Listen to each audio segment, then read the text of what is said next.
Ladies and gentlemen, it's Monday morning. Football Scoop Podcast is back. Week 4 is in the books. Quite entertaining, to be honest. And I have college football experts, Zach Barnett, John Bryce, Doug Samuels, all on the pod. Gentlemen, let's talk some Week 4 football. It started off Friday night, really earnest. Well, Thursday night, South Alabama embarrassed App State. Moving along. Friday night, Illinois, Nebraska, highly entertaining football game. Burt found a way. Anything else to say on that one? It was fun. I mean, Nebraska's obviously improved, and they've got more wins ahead of them. But it's amazing, this Nebraska's program, their ability to make the plays necessary to go out and lose winnable games. I mean, in succession, you have if Raiola hits that touchdown on 3rd and 3, he overthrew it by about a foot. They probably win the game. He overthrows it. They miss the field goal. And then Illinois scores in overtime, and then Nebraska's snapping from their own territory in overtime. I don't know that I've ever seen that happen. And Mitch Sherman from The Athletic said that Nebraska not only hasn't won an overtime game since 24, they haven't scored in overtime since 2014. You start with the ball at the 25. A field goal should be an absolute given. They have 0 points in overtime in 7 straight games. So there's something pathological in their DNA at this point to losing winnable games. And I believe Matt Rule will get it done, but it's not going to be easy. Yeah, to me, it was mostly in overtime. It's the first time this young season that I felt Dylan Raiola looked like a freshman quarterback. So Nebraska had moments where it controlled that game, but doesn't have a margin of error to where it can make mistakes and lose concentration. It's much like me on the golf course. If I ever take my swing for granted, I'm screwed, and that's sort of what happened to Nebraska on Friday night. Yeah, in overtime, I agree. He just deer in the headlights. He just kept backing up, and you just saw the sacks coming, and that didn't go well. All right, I don't want to spend much time on it, but Wazoo came back and then found a way versus San Jose State. 2 good football teams, and Wazoo is undefeated, right? And I think they are Boise State this upcoming week 5. So we're about to learn a lot about those guys.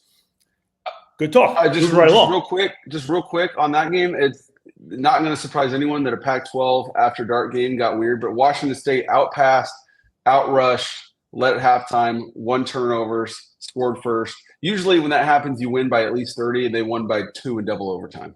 Mm-hmm. Yes. Good football. Kenny Newmouth-Lowell's team's pretty fun to watch. Quarterback's good.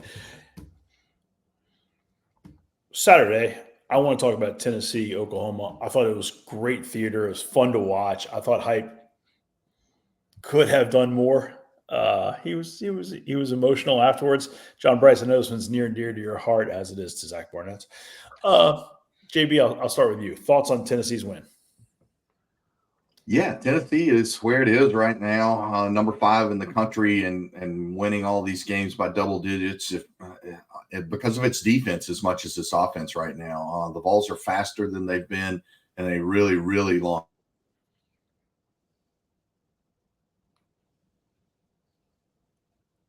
Great point, John. Zach, I will give it to you. Zach, your thoughts? Yeah, I'll jump in just to talk about where he was talking about the Tennessee defense.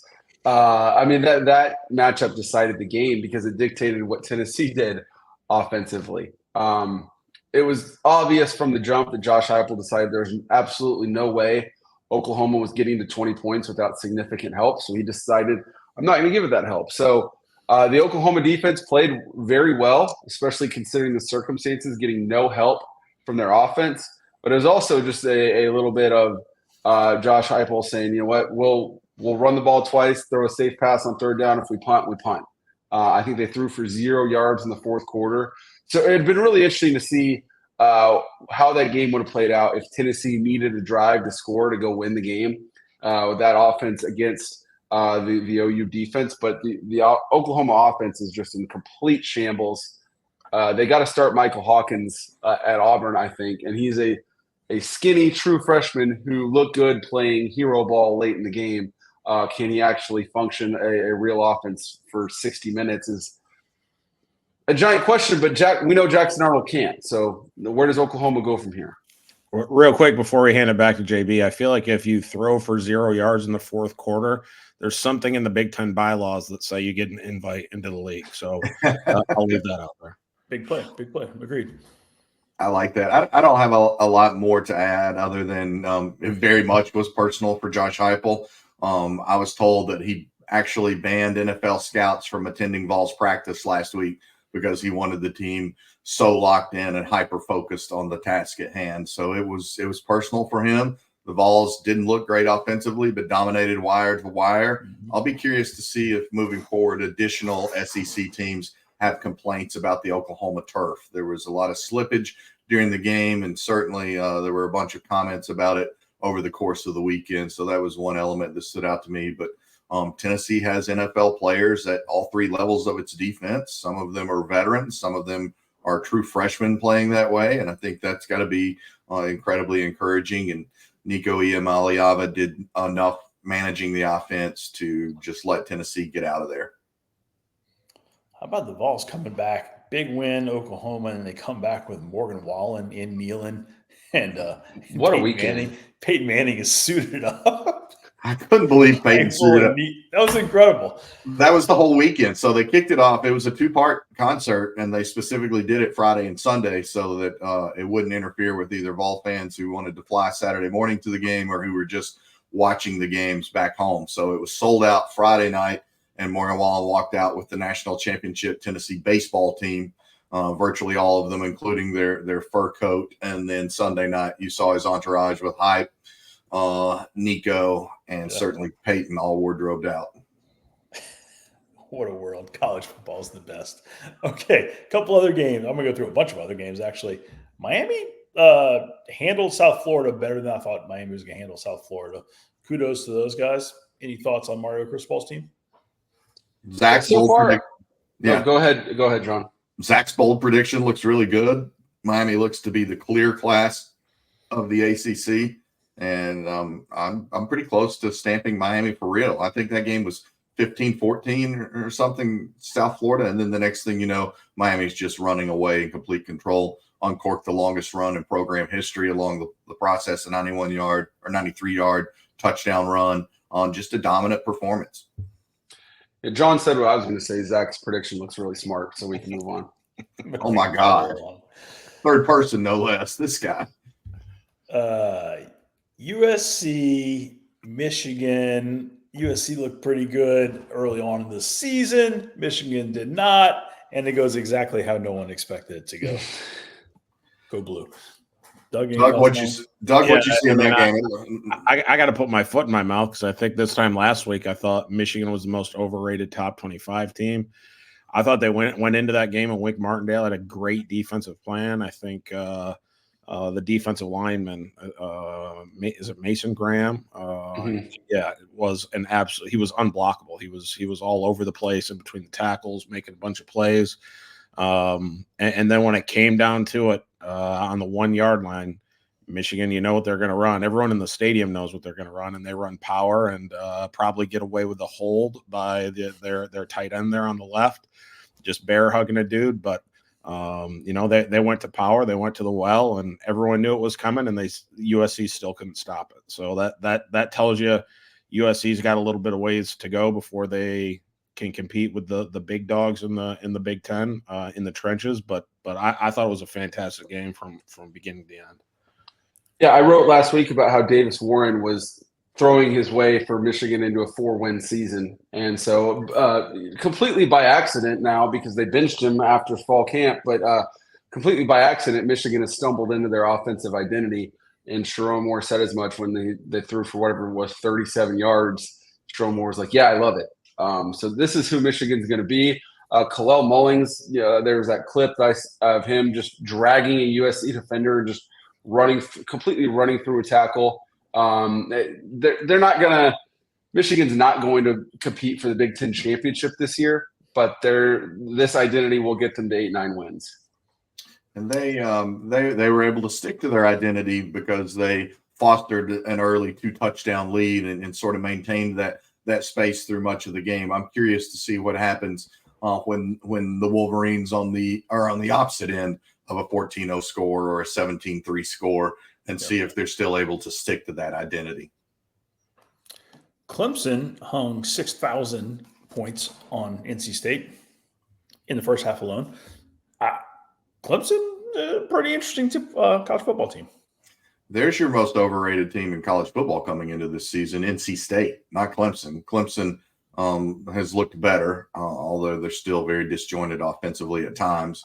But NC State, and we all noted it when they were trailing Western Carolina in the second half. And then I saw a stat going into the weekend that said NC State had played Western Carolina, Louisiana Tech, and Tennessee, and had yet to hold a single lead at the halftime this season. And obviously, they didn't lead at the half Saturday against Clemson. So NC State's going into its fifth game without having had a lead at halftime once. Yeah, Clemson got basically shut out by Georgia and then dropped 66 on App State. You're like, okay, maybe that says more about how good Georgia is. And then we saw App State get dump trucked by South Alabama on Thursday night. And it's like, okay, well, maybe Clemson's not that good. And then they're scoring all over NC State. So maybe Clemson's a lot better than what they showed against Georgia. Maybe they happen to play the two worst defensive teams in the country.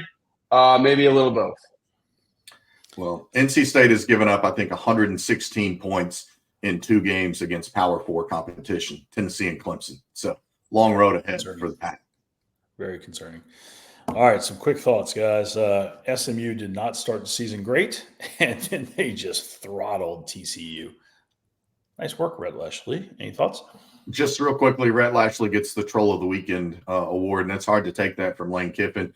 But that's the Iron Skillet Bowl, I think it is. Yeah, and he tweeted out a picture of some fried eggs in the Iron Skillet with his Dallas Retro SMU Mustangs logo coffee mug just next to it. So kudos for some well-played Twitter, or X, I suppose it is. Kudos for your X work.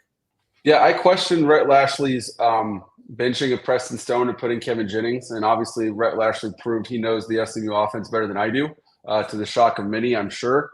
But their quarterback, Kevin Jennings, in his last 4 starts, he's won his high school state championship game, the AAC championship game, and then he beat TCU. So he's found the formula. They well outrushed TCU in that game. TCU turned the ball over 1 million times. So congrats to SMU, and the Big 12, including TCU, looks like a giant race to the middle outside of 1 or 2 teams. Trying to think of who those 1 or 2 teams are that really excite me. Anyway, yeah. Last week I asked you guys about James Madison's shot to upset North Carolina. It'd be a big game, Group of 5 or Power 4, and the feedback was, a lot of guys went with Signetti. They lost a lot. We'll see. Holy smokes, did we see James Madison stand up? Incredible. And if we ever think that people don't check out our picks each week or don't pay attention, just know that last night, as I was settling in to watch my Chiefs on Sunday Night Football, I got a text message from a JMU administrator that was a screenshot of our picks panel and had our picks circled for JMU UNC. So folks, pay attention, and we humble pie today because I think we all picked the Heels across the board. Yep. I think I put in the leftovers today that North Carolina UNC's basketball team never gave up 53 first half points last year. So I think the most they gave up was like 46. So for the football team to give that up in a half is mind. North Carolina against the Sun Belt is just absolute magic. I believe their last 3 games, App State, when they went on the road, and there was like 40 points scored in the last 2 minutes of the game or something ridiculous. Mm-hmm. And then they went to Chapel Hill. App State didn't beat UNC, and then you have Saturday's game. Just 3 absolute bonkers games. How about the taste of a victory cigar? You got to win the game first. Holy smokes! Prime's team finds a way. Shadur, kid takes a beating, but he's a gamer, man. He rolls left, hung in. You just saw this dude about to smoke him, and he flung it, and Prime walks off. LeJontay Webster scooping it inches from the turf. Baylor lost that game not only by giving up an indefensible Hail Mary, but Baylor lost that game having sacked Shedeur Sanders 8 times and recording overall 12 tackles for losses. Just a really, really debilitating loss for Dave Aranda moving forward, because now they've lost at Utah and they've lost to Colorado, and they're not done losing, and it was a make or break year for Dave Aranda. Yeah, Dave Aranda said after the game that the 2 blitzers flipped what they were supposed to do. So the guy that was supposed to be pressuring Shedeur ran right into the offensive guard that allowed Shedeur to get that pass off. But the safety was basically playing in Wyoming. He breaks in the ball way too late, can't get there. Just a comedy of errors for Baylor in a game they desperately needed to win. But I mean, Travis Hunter's on the other side, and he's drawing 3 dudes. So you're going to get a one-on-one matchup somewhere. Yeah. And I saw Travis Hunter said he suggested that, like, hey, put me over here. Let's get a one-on-one on the opposite side of the field. The other thing I like that Travis Hunter said real quickly post-game, because I was tuned into the press conference, was he said, with our receiver core, I don't consider them 50-50 balls. They're more like 80-20.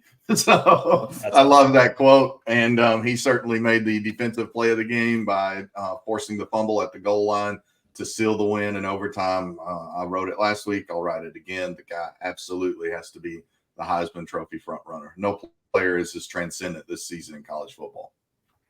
Zach just mentioned Wyoming. I don't think we'll mention Wyoming the rest of the year on this podcast. That team is lost. Moving right along. Well, before we move right along, Shedeur, I mean, he hits the touchdown pass, but the play before that, he put a dot on the guy in the 2 and he dropped it. Like, that was unbelievable. It's entertaining to watch Colorado, if nothing else. How about Utah, Oklahoma State? I watched a little bit about that, a little bit of that one. I don't understand Oklahoma State's inability to move the ball. They got nothing, no offense. I mean, everyone was optimistic about Oklahoma State because they brought back all 5 starters. Well, they brought back all 5 starters up front on the offensive line. They're not good. They can't run the ball. They can't stop the run. Oklahoma State has more losing ahead of them. Tune in more to FootballScoop.com later today for more on this developing story. Yeah, like Bowman is just kind of a game manager. He's not dynamic at the quarterback position.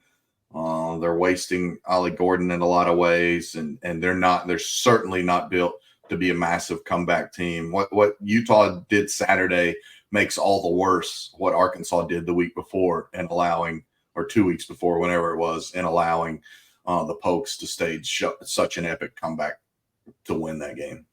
I wouldn't be surprised to see if this trend continues to see Ollie Gordon's the first dude to opt out of the rest of the season and hang it up and save some carries for the NFL. Like they've got questions that have need to be answered for a while that shouldn't be questions in the first place, and there doesn't seem to be any answers in Stillwater. I mean, Doug, that's a great point. I'm sure there's people in his ear at this point telling him he needs to do that, and if not, they'll be there shortly because, I mean, you look at the economics of playing running back in professional football, you got to make your money early. And getting hit after hit after hit for a 7-win Oklahoma State team, not in his long-term best interest. Just putting it out there. I think that's going to be a fascinating subplot in college football this season and moving forward. Once a team picks up its second or especially a third loss over the course of the season, and it really is eliminated from CFP contention, then how many guys have hamstring injuries or shoulder injuries that need to rest and need to heal? I think it's going to have an actual impact on games and races moving forward. I believe in the NBA they call that load management. Mm-hmm. It's a load of something. You would hope in a 12-game world, I mean, a 12-team world, that wouldn't happen as much, but I fully understand what you're saying. I don't think there's any reason to discuss the football played at Auburn this past weekend, but the words coming out of Auburn are just disappointing. Yeah. Moving along. The MAC just had a rough weekend. Northern Illinois and Toledo were both, up top, and Northern Illinois, they had the off week after they had beaten Notre Dame, and Buffalo comes to town and shocks them. And then Toledo, who had just beaten up the SEC, Western Kentucky comes in and lays one on them. It's And Northern Illinois largely outplayed Buffalo in that game. They outplayed Notre Dame by well beyond the final score. And once again, in a Northern Illinois game, the final score was deceptive to how that game was actually played. Northern Illinois, if they play that game again, I think Northern Illinois wins it. But to blow that game is really painful. Tyson Helton, the best thing he ever did was get away from Jeremy Pruitt after one season and take the Western Kentucky head coaching job. He's done a really strong job there since that point in time. Now, this win over a Toledo with what Western Kentucky already has accumulated to start its season puts the Toppers on a really nice trajectory, but also is inevitably going to have Tyson Helton as more of a viable candidate in this coming coaching cycle, in my opinion. Agreed. So Western Kentucky opened wasn't it week 1 at Alabama, and Alabama just took care of business. But after that, Western Kentucky's been very good, right? Week 1, or week 2. Already smoked MTSU. That's a rivalry game for them. Of course, MTSU in its first year under Derek Mason. So yeah, they're notching some nice wins since that loss. Under the radar game coming up this weekend against Boston College too. That might be a fun one to tune into for offensive. Wow. Yeah. That'll be a battle. Yeah. BC's well coached this year. So some of the big names had games against, I hate to say lesser opponents, but Ole Miss, Ohio State, Texas, Penn State just kind of did what they were supposed to do. Anything notable from any of those, gents? Penn State outgained Kent State 700-something to 60-something or what. Those Kent State players need 3 off weeks after their schedule so far. I need to dive into the actual stats, and I give our resident coach, Coach Sams, all the credit here because he's been calling it for months. But the Andy Kotelnicki impact on Penn State's offense and running the show there, it's something like the Nittany Lions already almost have as many explosives this year as they did through 10 games last year. It's ridiculous, the year-over-year turnover in a positive way for what that offense is now doing. There were 20 other really fun football games. We don't have time to dive into all of them. The Navy win at the end. Memphis was trying to come back. Navy picked 6 and kind of strolls down to the end zone. That was great fun. Boise looks really good. UNLV was off this week. Liberty came back after that long delay and remains undefeated. There's great stuff happening all over this great country. Any closing thoughts? I'll go around the wheel. Zach, one closing thought? Yeah, I think. One closing thought. Let's can we preview or not preview? Just look ahead to Georgia, Alabama, and what an absolutely great game that's going to be this weekend. I can't wait for that. That's the only game this weekend, right? Yeah. Everyone else is taking the weekend off. JV. That's the best game of the weekend. It's a fascinating, captivating game. My 2 quick points are kudos to West Virginia. They looked dead against Kansas in the second half, found a way to come back and win that game 32-28, I believe, including getting a very key 2-point conversion to trim it to 28-25. That was very much a needed win for the Mountaineers, who you started to wonder if they would spiral because they had played a really tough early season schedule. More disappointment for Kansas. I'm not sure there's more NC State's more disappointing than Kansas right now, but Kansas is pretty disappointing, and not just because that was my bold prediction. And then I said it a few weeks ago, at Texas A&M was then the biggest game of Marcus Freeman's career. Coming up Sunday or this week with Louisville nationally ranked inside the top 20 visiting, it is absolutely the biggest game of Marcus Freeman's career. There were a lot of murmurs and the loudest boos I personally have ever heard inside Notre Dame Stadium Saturday when it was almost halftime and Miami of Ohio had a 3-0 lead on the Irish. So it's tense times and it's pressure-packed times beneath the shadow of Mother Mary and the Golden Dome. Yeah, Kansas lost their 3rd game by a touchdown or less, I think. And to see the Kansas fans forget who Kansas football has been the last 30 years after a couple of years of unprecedented success under Lance Leipold. I mean, they're ready to fire him and fire the AD.